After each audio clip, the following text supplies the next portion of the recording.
Hello, Internet. Welcome to another update video. I thought, instead of just showing you my avatar the whole time we talk, why not play a little bit of stuff? So we're going to play Handulum. It's a fun little game I've been playing. It's on Newgrounds if you're interested, but we're just going to do more vlog type stuff. Some updates with my brother, and my family's at the vet, so I'm expecting them home any minute, so I can't really invest in recording a really long video because they're going to come in and make a bunch of noise.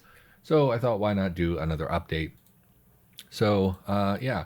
So my brother, last we talked, I was spiraling a bit. Man, it's weird playing this in full screen. I always play in a window. My brother is coming home tomorrow, which is something that's pretty concerning. I haven't really. So last time we recorded an episode, I was spiraling. Frankly, is what I was doing. I remember recording it, and I remember it being just very.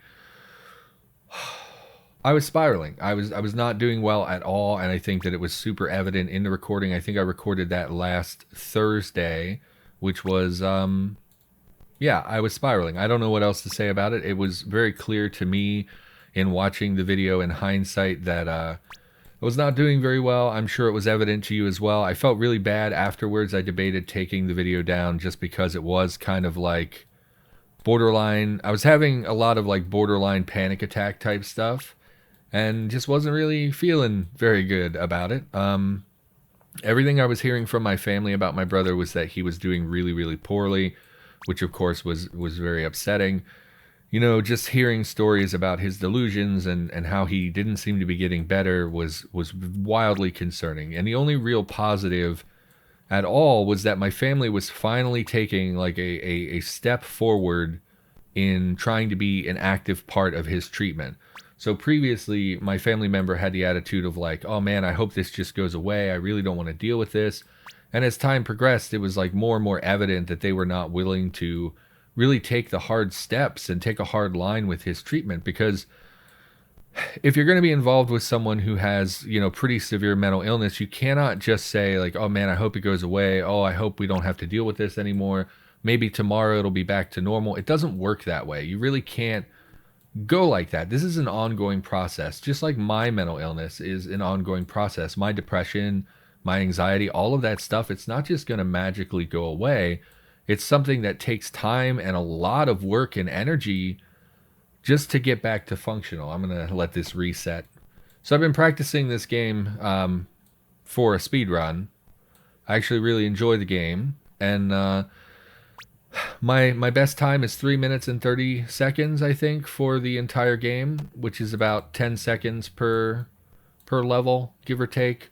I would highly recommend you check it out. I actually find this very soothing. It's a nice little physics-based game, and it's like it's an ongoing thing. You cannot just close your eyes and pretend that it's going to go away, because it's not going to go away. It's something that's going to be with my brother for a long time, and he needs the support of the people around him. He can't just go to a mental facility and be brought home and then turn a blind eye to it. It's something where he needs to be in ongoing treatment. He needs to be taking his medication, and we as his family need to be partly responsible for maintaining him, helping him to maintain his lifestyle and making sure that he is taking his medication, making sure that he can get to his appointments, things like that. It's not something that you can just close your eyes to. So the only real positive for all of this is that my family has been trying a lot harder to interact with him and to interact with his doctors. So last time I talked about this, my family member,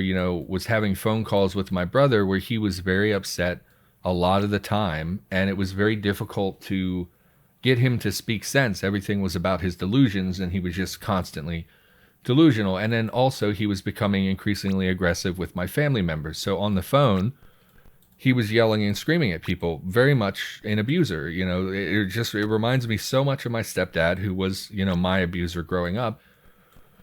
And it's so difficult to see my family going through this and pretending like, oh, this is fine, we're going to work through this, whatever. And then after a while, it started to be like my family members started telling me like, he's not getting better. I don't want him here. We need to work something out. If he's going to come home, we can't just bring him home and pretend everything's okay. And it was so nice to hear my family talk like that. And then one day she was like, oh, he's doing a lot better. He apologized for yelling at me and screaming at me on the phone, and he just seems like he's doing so much better. And I got concerned because I was worried that they were just going to pretend everything was okay.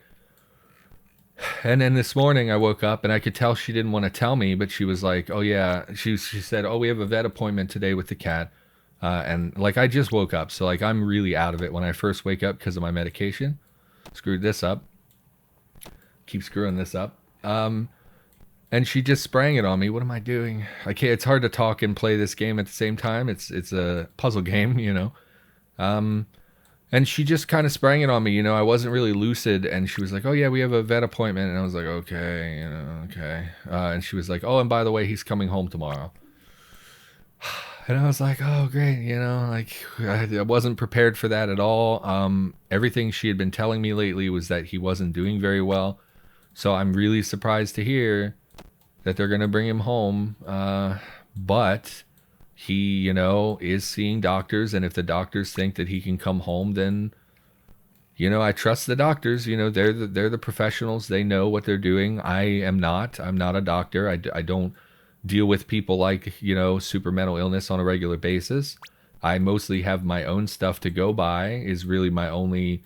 I mean, that's not true. I was around a lot of guys who dealt with schizophrenia, but I'm still not a doctor. I'm just some guy that, would talk to them occasionally. It's not the same thing as being someone who treats these people on a regular basis. So I'm concerned about him coming home. He comes home tomorrow at 4. So the day you see this video, he'll be home that afternoon. So very concerned about it. I don't know if he's doing better. I know he is on a medication. They put him on. I mean, it's so weird to talk about too, because I don't know like what my place is to share this kind of information. They did put him on a medication. It's the same medication that I'm on. It's a mood stabilizer and antipsychotic. It's something I take for me. It's a mood stabilizer and a sleep aid. For him, I imagine it's mostly because of his psychotic episodes and things. Screwed that up. And I'm really hopeful that this will help him, but I'm also very skeptical because I'm concerned for my safety and my family's safety dealing with my brother being psychotic. And I talk about it more and more, and every time I talk about it, I feel guilty because I feel like I'm painting him in a really bad light, or people with mental illness, that I'm painting them in a bad light. The reality is most people with mental illness, even people who have like psychosis and like serious delusions, most of those people are not dangerous. Just to put that out there, most people with schizophrenia, most people who have, paranoid delusions, those people are not dangerous. And if they are dangerous, it's usually they're dangerous to themselves. It's not like most of them don't hurt people.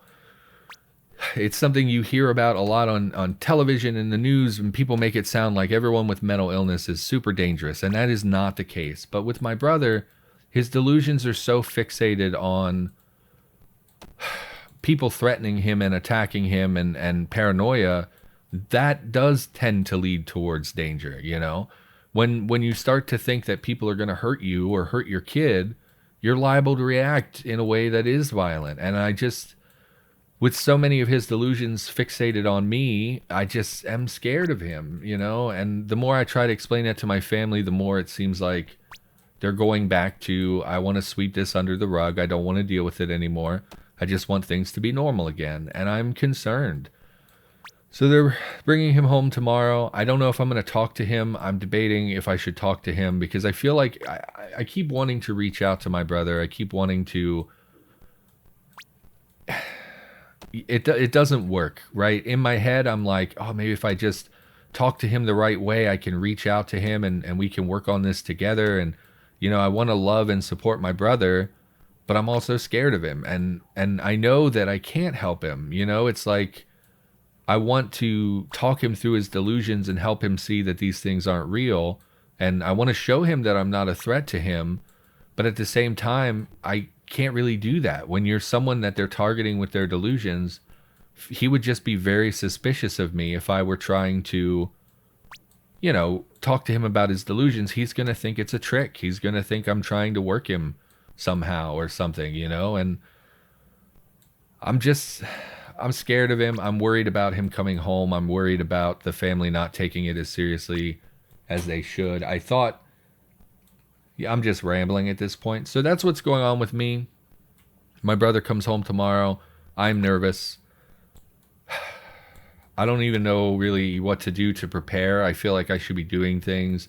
I debated putting another lock on my door just to have a little bit more concept of safety, even if it's like an illusion. I would just, you know, I think I would feel more comfortable, but I don't want to do that. It seems like putting the locks on the doors really triggered him, as it really upset him. And I would rather not antagonize him any more than, you know, is necessary. So I don't think I'm going to do that. I'll just go back to barricading my door when I sleep, things like that, which is pretty damn sad. But I also don't really know what, you know, how to deal with that. And I keep fluctuating. Like, I do want him at home. I don't like the idea of him in a mental health facility. It makes me very sad to think that my brother is, you know, locked up somewhere and all this stuff. But I really do think it was what was best for him in that moment. And I'm just glad he's getting treatment. I'm hoping that when he gets out, he will maintain that treatment. Oh, I missed it just a little bit. I'm hoping he will maintain that treatment. I'm hoping that they're going to mandate that he has to maintain that treatment. So last time he was released, he was taken into the mental health facility, and he was only there for, I don't know, 5, 6, 7 days. I don't really remember, but it wasn't very long at all. And then he got out and just came home, and we found paperwork this week that said he wasn't supposed to be released that first time. The doctors there had all agreed that he was a danger to himself and to other people, and that he was supposed to stay in the mental health facility, but for some reason they released him. And at first I thought, like, oh, you know, he probably like snuck out somehow, got a friend to drive him home, whatever. But my family said, no, you know, they have their own transportation at this facility, and they brought him right home to our door. So we're not sure if it was like a clerical error. You know, obviously COVID has made things a lot very difficult for healthcare workers, including mental health professionals. So we don't know. Maybe it was just a clerical error, but they very clearly said, you know, this guy is dangerous. You should not release him. And now, you know, now he's coming home again, and this time with doctor approval. They seem like they want him to come home, that they think he's better now.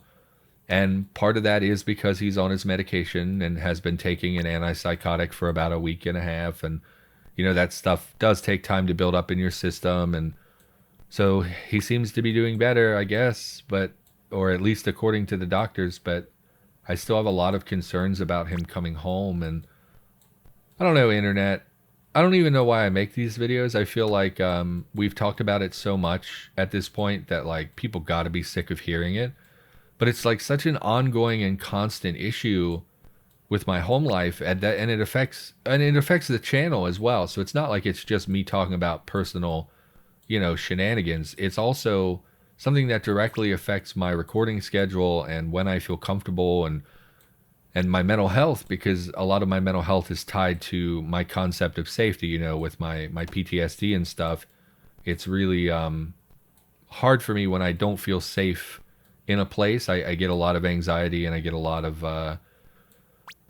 like my PTSD flares up and I'm just nervous all the time. And then when I try to record, you can definitely feel those things in my recording. So like it does have an impact on the channel. It does affect you as a viewer. But I also feel like these vlogs have been too many over the last few weeks. But I don't know. Some people seem to like to know what's going on with me. Anyway, I can hear my family home from the vet. I have no idea how long I've been recording. These episodes tend to be too long anyway. So he's coming home. I'm concerned. I am trying to get back to a better recording schedule. My plans today are to record quite a bit, so I should have footage. So even if he comes home and things get really terrible really quickly, I should have some back footage so that we won't have, you know, blank space on the channel or whatever. So, yeah, that's where we're at. So, all right, family's home. I should get going. We only have one level left. We might as well polish off this, although it can take a long time if I can't get in the rhythm here. But yeah, highly recommend Handulum. It's called Handulum. like Pendulum with hand in front of it. It's a very fun little puzzle game. It's free. I found it on Newgrounds and some other places. I did try to download so I could have a local copy, but I don't know how to run a local server, and it won't run from file. It has to be run from a local website, and I can't seem to get it. Anyway, Handulum Plus. Check it out. Give it a Google. I might put it in the description down below. Yeah, internet. I'm concerned about what is going to happen over the next few days, and yeah, content is content. Hopefully you like hearing about these things. I'll be back in the near future with some proper content rather than just shenanigans, and yeah, we'll go from there. So thanks for listening. As always, just thanks so much for listening. Like 100 people have been watching these update videos every time I post one. Can you imagine? That's like, it's just shocking to me that 100 people would come out to offer me any kind of support, if that makes sense. And it's kind of moving to think that 100 people who don't know me from a pan of cane, pan of cane, 100 people who don't know me very well, that I've never met, come out to listen to these things and to offer kind of emotional support. And that means a lot to me. So just thank you for that support. Thank you for listening. I know I can be rambly and kind of a bad content creator sometimes, but I really do appreciate how many people have offered very kind words and given me stories about their own personal experiences with mental illness and things like that. And it does mean a lot to me. So, okay, let's end this. I'm feeling weird. All right, thanks for listening. See you next time.